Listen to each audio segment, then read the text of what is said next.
নমস্কার, আজকে আমরা চলে এসেছি পশ্চিমবঙ্গের মুখের তরফ থেকে বীরভূম জেলার সীমান্তবর্তী ঝাড়খণ্ডের এক প্রাচীন জনপদ কুণ্ডহিত। এই কুণ্ডহিতে মুঘল আমলের প্রতিষ্ঠিত মা সিংহ বাহিনীর একটি মন্দির আজ আমরা পরিদর্শন করব। এই মন্দিরের নৈসর্গিক দৃশ্য সেটা চোখে পড়ার মতো।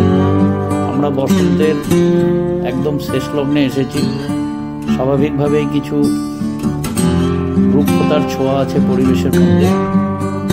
মনোরম সুন্দর পরিবেশ এবং এই মন্দির চত্বরে প্রবেশ করলে আপনি খুব সুন্দর একটা অনুভূতি আপনার মধ্যে কাজ করবে।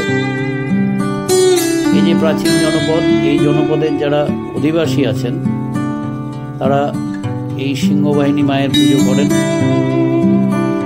দুবেলা এখানে পুজো অর্চা হয়। বার্ষিক যে পুজো মায়ের, সেটা বসন্তকালের যে বাসন্তী পুজো হয় সেই সময় মায়ের বার্ষিক পুজো হয়। মা এখানে শিলারূপে পূজিত হন। দুবেলা মায়ের ভোগারতি হয়। স্থানীয় সরকারি যে প্রশাসন আছেন সেই প্রশাসনের উদ্যোগে মন্দির চত্বর সংরক্ষিত আছে এবং একটি ট্রাস্টি কমিটিও আছে যারা এই মন্দির চত্বর রক্ষণাবেক্ষণ করেন। দেখুন, আমরা মন্দির চত্বরে প্রবেশ করছি। এখানে যে মন্দির আছে, শিলারূপী মা এখানে আছেন। এই মায়ের মন্দিরে কোনো ছাদ নেই।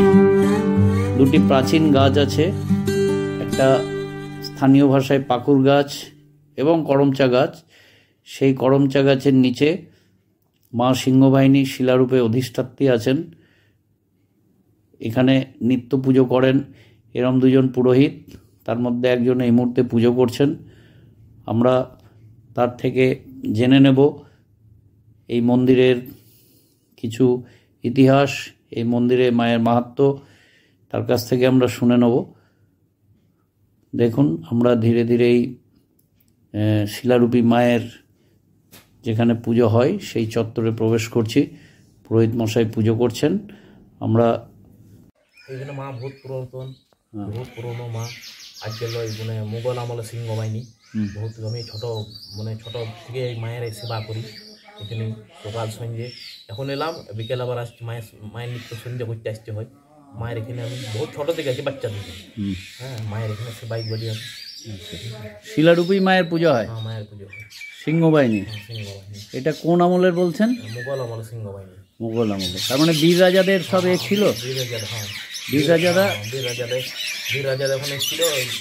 হ্যাঁ, বহুত এখানে এই গাছ বহুত পুরাতন, কেউ বলতে পারবে না পর্যন্ত কতদিনকার গাছ। আচ্ছা আচ্ছা, এটা কি গাছ? এটা আপনার পাকুর গাছ, মানে অসত্য গাছই যেটাকে আমরা বলবো। আমরা করঞ্জা। আচ্ছা, এটা করঞ্জা। মানে অনেক অনেক পুরনো গাছ। হ্যাঁ, গাছের বয়স আছে, দেখেই তো বোঝা যাচ্ছে। আপনার নাম? আমার নাম হচ্ছে সাধন নায়ক। সাধন নায়ক। আপনারা কি বংশ পরম্পরায় পুজো করেন এখানে? আমি সেলা মূর্তিটা রয়েছি সিংহবাহিনী, ওইটা আমার ইনচার্জ। আমি বহুত ছোট থেকে এখানে আছি। আচ্ছা, এইটাই তো আসল নাকি না ওইটা? হ্যাঁ, এটা আসল, ওটাও আসল। এখানে মায়ের আবির্ভাব হয়েছে। আচ্ছা, মায়ের আবির্ভাব এখানে হচ্ছে। আচ্ছা, হ্যাঁ বলুন। এবারে সেই কুন্তি গেছিল, সেই জন্য নাম হয়েছিল কুণ্ডহিত। এখানে মানে কুন্তি যে 5 পাণ্ডব আছে না, তাতে ট্রেন গেছিল। আচ্ছা আচ্ছা, হ্যাঁ, সেই জন্য কিন্তু প্রথমে নাম ছিল। এখানে নদীটা কত দূরে?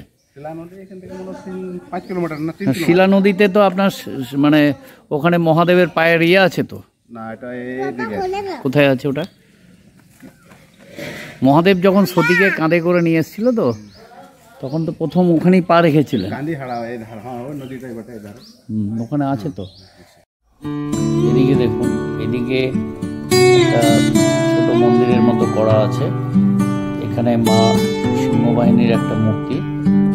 স্থানীয় মানুষজন যে বাৎসরিক পুজো করেন, এই মূর্তিকে সামনে রেখে সে বাৎসরিক পুজো হয়। সিংহবাহিনী মা, মোগল আমলের প্রতিষ্ঠিত মা সিংহবাহিনী। আর এদিকটাই দেখুন, এইটা হচ্ছে ভোগঘর। এখানে মায়ের যে নিত্য পুজোর যে ভোগ, এটা মাকে নিবেদন করা হয়।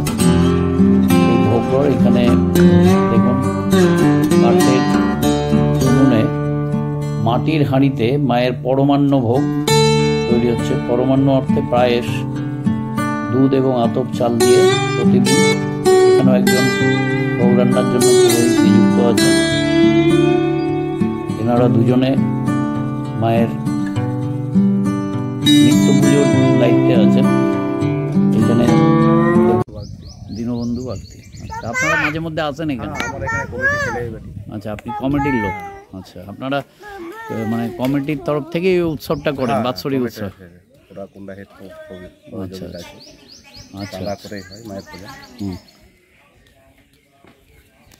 আর সরকারিভাবে এইগুলো কি ওই আপনাদের এখানে কি পুরসভা না পঞ্চায়েত? আমাদের এখানে মানে সরকারিভাবে কিছু এখানে সরকারিভাবে এগুলো করে দেওয়া হচ্ছে? আচ্ছা আচ্ছা আচ্ছা আচ্ছা আচ্ছা।